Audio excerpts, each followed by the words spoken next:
Bonjour à tous. Donc une vidéo aujourd'hui concernant les élections Chambre d'agriculture. Alors les élections Chambre d'agriculture, j'étais resté discret plus ou moins sur le sujet pendant la période d'élection pour une raison simple, c'est que nous, on peut être amené sur des dossiers, moi, sur des dossiers avec mes collègues du SAMU social agricole à travailler, on a beaucoup de gens, bien sûr non syndiqués, mais on a des gens de la coordination rurale ou de la Confédération paysanne ou MODEF, peu importe, FNSEA, avec qui on travaille sur des dossiers.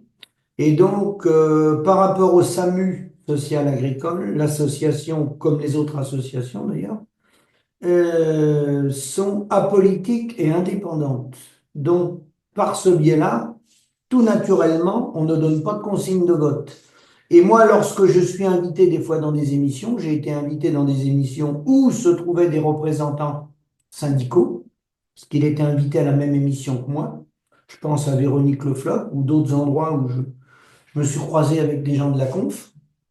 Et je fais aussi quelquefois des rendez-vous plus ou moins téléphoniques avec des gens du MODEF, peu importe. Donc, étant donné que l'association est apolitique et asyndicale, bien entendu que nous, c'était pas notre rôle de appeler à un vote quel qu'il soit. Chaque personne qui nous suit est libre, heureusement d'ailleurs, est libre de voter pour qui il l'entend ou de ne pas voter. Voilà. Après, à travers ma chaîne, qui est ma chaîne à moi, Philippe Pré, qui n'a rien à voir avec le SAMU social agricole.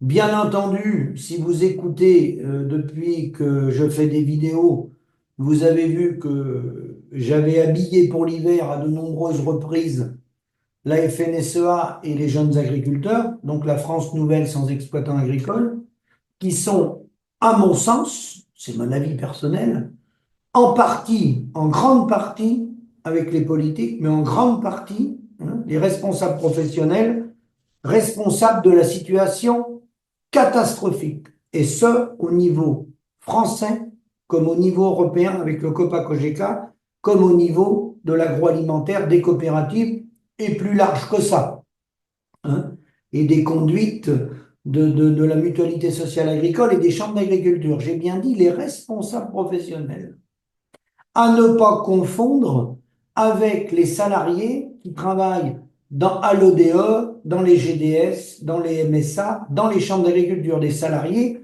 qui font leur travail, beaucoup un travail remarquable, voilà, mais eux, ce sont des salariés, ce ne sont pas les décideurs. Moi, je conteste les décideurs politiques, pas les salariés des MSA ou des chambres d'agriculture. Il faut bien faire la différence. Eux, ils sont employés, ils font ce qu'on leur demande de faire. Donc, les résultats des chambres d'agriculture, eh bien déjà, le taux de participation, tout n'est pas encore validé à l'heure où je parle, puisque je n'ai pas les résultats notamment de l'Aveyron, je n'ai pas les résultats de la Corse.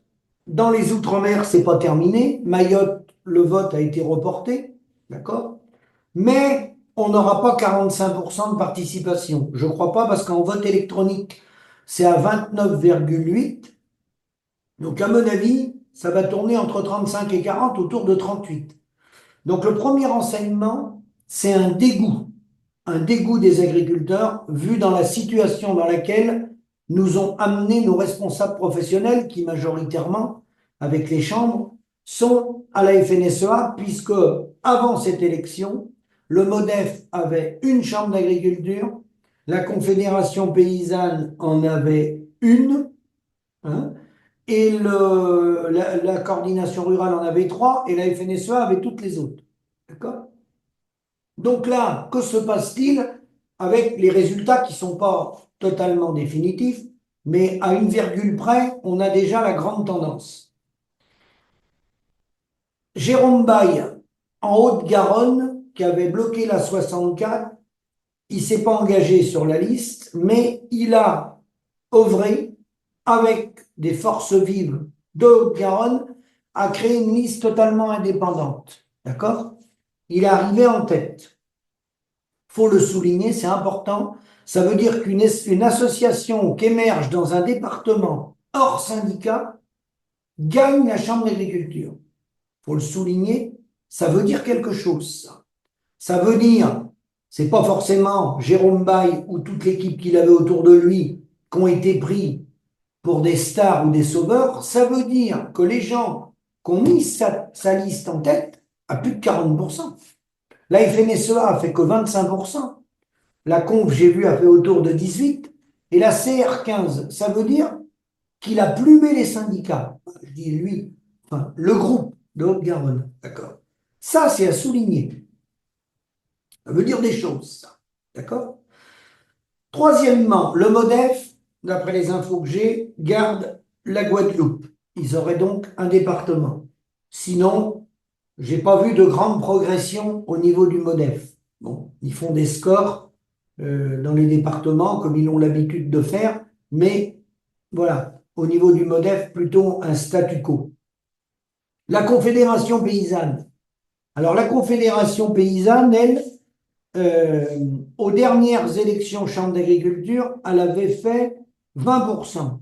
A priori, là, en moyenne, il n'y a pas tous les résultats, elle serait à 20,5. Je pense proche de 21. Parce que comme il manque l'outre-mer, donc elle a maintenant 3 chambres d'agriculture. Elle a l'Ardèche, la Guyane et Mayotte. Je pense qu'ils vont conserver Mayotte, mais le vote n'est pas fait. Donc, à mon avis, ils vont tourner autour de 3 chambres d'agriculture. Hein. La coordination rurale, elle avait, aux dernières élections, 21,5% des voix. Là, pareil, je n'ai pas le chiffre précis, mais elle va être au-dessus de 30%. C'est le syndicat qui a fait la percée la plus importante, je vais en parler après.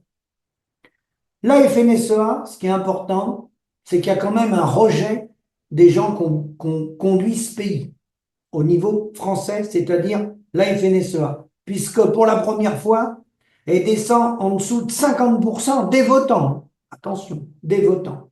Parce que si on n'a que 38% ou 39% de votants, elle est descendue en dessous de 50% des votants. Alors qu'en 2019, elle était à 55% des votants. Et si vous voulez reprendre arrêt sur image une photo, en 2007, pour bien vous dire comment les gens sont dégoûtés, il y avait 66% de votants. 66%. Et là, je pense qu'on va tourner autour de 38. 38-40, mais je pense 38. Donc, il y a un dégoût généralisé. Vous prenez par exemple, moi, le Maine-et-Loire, ils sont arrivés en tête, la FNSEA. La CR a légèrement régressé, la Conf a monté. Mais ils font 52% des votants. Mais quand vous prenez mon département, il représente 20,37% des paysans. Et il y a beaucoup de départements comme ça. Dans une salle, vous mettez 100 paysans, ils en représentent 20,37. On ne va pas en couper un en deux, mais ils représentent 20%. D'accord? Il y a 80% des paysans dans la salle qui ne leur ont donné aucun mandat, aucune mission. Donc moi, je pense que dans l'avenir, et on le voit déjà, ça va être de plus en plus compliqué. Pourquoi? Parce que lorsqu'il va y avoir des projets ou des décisions à prendre au niveau d'une région, ou au niveau d'une chambre d'agriculture, au niveau d'un conseil départemental, au niveau, ça peut être des projets d'irrigation, de drainage, peu importe, des projets. Ils vont représenter, par exemple, comme chez moi, mais ce n'est pas le seul département, 20%. Moi, je pense que de plus en plus, il va se créer des genres de collectifs, comme a fait Jérôme Bail. Lui, il a gagné la Chambre avec ses amis. Il va se créer des collectifs où les gens vont arriver pacifiquement à la réunion et ils vont dire, messieurs, vous êtes à la tribune, vous avez le micro, vous parlez au nom des paysans, mais nous, on est venus là, un groupe de collectifs, là. Il y a la Conf dans la salle, il y a la CR dans la salle, il y a le MODEF peut-être dans la salle, dans certains départements. Et nous, les autres paysans, on veut le micro. Parce que nous, on représente 80% des paysans. Et vous, vous en représentez 20%. Et là, on arrive dans des schémas comme Emmanuel Macron, qui est élu, si vous prenez le premier tour, avec autour de 15% des Français. Il représente 15% des Français. C'est une réalité. Voilà. Ça va me conduire à une réflexion. C'est un scandale qu'on n'ait pas la proportionnelle intégrale. Si on avait la proportionnelle intégrale, on aurait une clé de répartition bien meilleure. Bien sûr, on ne représentera pas tous ceux qui n'ont pas voté, qui sont les plus nombreux. La première puissance agricole, c'est les gens qui ont boudé les élections. C'est la première force agricole de France. Simplement, elle n'a pas de porte-parole, pardon, et elle est également très divisée. Les gens qui ne votent pas. Ne perdons pas ça de vue. Ne perdons pas ça de vue. Donc la coordination rurale, elle a même obtenu la représentativité, la barre des 10% en Île-de-France. Non, pardon, la Confédération paysanne, elle a progressé elle aussi dans des départements. Elle a obtenu la barre des 10% de représentativité en Île-de-France et dans le 47, chambre tenue par la coordination rurale. Par contre, la coordination rurale, elle a fait la plus grande percée, c'est très clair, avec environ 15 départements, ça peut même être 16, parce qu'on n'a pas tous les résultats, mais au moins une quinzaine, alors qu'il en avait trois. Donc ils ont pris le Gers, l'Indre-et-Loire, la Dordogne, la Charente-Maritime. Là, c'est une véritable percée qui n'a jamais arrivé. Qui n'est jamais arrivé, c'est du jamais vu. Donc c'est un échec de la FNSEA, mais bon, l'échec, je dirais, c'est même une logique de dire que c'est un échec, puisque les gens n'ont pas de revenus. Il y a 2,5 suicides par jour, il y a 80% des paysans qui gagnent moins du SMIC brut. Je ne sais pas si on peut faire pire. Je ne sais pas. Peut-être. Alors là, voilà. Je ne sais pas si on peut faire pire. Et on n'a pas vu le pire. Le pire arrive maintenant.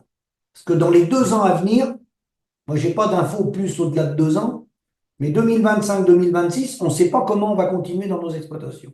La plupart d'entre nous, on va arrêter, et on aurait d'ailleurs intérêt à arrêter, d'un point de vue économique. Parce que moi, j'ai des données qui me disent qu'on serait 20 à 30% d'entre nous, nous les agriculteurs, à arrêter dans les 2 ans. Parce qu'on serait gagnant, tout simplement, à arrêter nos exploitations. Je parle bien d'un point de vue économique. C'est un non-sens économique total. J'étais au téléphone ce matin avec un banquier pour une affaire du SAMU, qui est un banquier qui n'est pas du Crédit Agricole, qui est un groupe qui fait peu l'agricole, qui faisait peu l'agricole, et c'est un réseau bancaire qui s'est lancé dans l'agricole, et ce monsieur très compétent était dans les financements des entreprises PME, petites et moyennes entreprises, et il m'a tout simplement dit clairement que le modèle agricole était un non-sens économique, et que si on appliquait les données économiques à l'agriculture comme on les applique à l'industrie, on est pratiquement tous en faillite. Il n'y a aucune rentabilité lorsqu'on creuse réellement avec amortissement les capitaux engagés, le temps passé, et si on réintègre tous les gens qui ne sont pas rémunérés, c'est-à-dire la main-d'œuvre familiale, c'est un non-sens économique. Donc, percée très importante de la coordination rurale, très très importante, puisque là, si on additionne les 3 départements de la Confédération paysanne, le département de la Haute-Garonne où est Jérôme Baye, le MODEF, la Guadeloupe, ça fait donc 3 et 2, 5. Et encore, il y en a peut-être un ou deux qui peut encore s'ajouter. La coordination rurale, au moins 15, je dirais, au moins 15. Donc c'est un recul incontestable de la FNSEA, qui est, moi, à mon sens, je parle pour moi, qui est responsable en grande partie de la situation. On ne peut jamais dire que c'est la totalité, mais en très grande partie de la situation. Pourquoi? Bah, de par le schéma, le modèle économique dans lequel ils ont entraîné les paysans. Ils ont tout misé sur le libre-échange, à tout va, et il y avait plusieurs variantes. Alors on pouvait faire autre chose que le libre-échange, il y a bien mieux que le libre-échange aujourd'hui, d'accord? Il y a des modèles avec l'équilibre de la balance des paiements beaucoup plus porteurs que le libre-échange en termes d'emploi, en termes de résilience, en termes de souveraineté, en termes d'environnement. Ils ont fait ce choix-là, mais ils l'ont fait je dirais, sur 100% des projets. Parce qu'il aurait pu jouer la carte du libre-échange sur une partie de l'économie agricole, mais il aurait pu jouer la carte de la coopération et de la souveraineté au niveau des territoires et au niveau de tout ce qui est consommé français, ce qui est en franco-français, je dirais, qui ne sort pas de nos frontières. Et tous les produits qui sont consommés en France, ils les ont mis au même rang que ce qui est commercialisé à l'autre bout du monde ou avec les Allemands, les Italiens ou les Hollandais. Et là, ils ont fait une erreur stratégique majeure. Et il y avait beaucoup de variantes possibles. Il y avait des variantes possibles avec le commerce international, avec des prix à hauteur des coûts de production pour les paysans, pour pas qu'on se suicide et qu'on gagne notre vie. Et on pouvait faire un rééquilibrage, comme ça se fait un petit peu dans l'industrie, même si c'est pas suffisant, non pas sur les paysans en tirant les prix vers le bas, mais sur les acteurs agroalimentaires, où les États membres, c'est des choix politiques, peuvent venir aider certaines entreprises agroalimentaires si elles sont sur des points de déséquilibre. C'est l'exemple pour les entreprises hors agricoles, enfin les entreprises agricoles étaient concernées, par exemple, des mesures comme le CICE.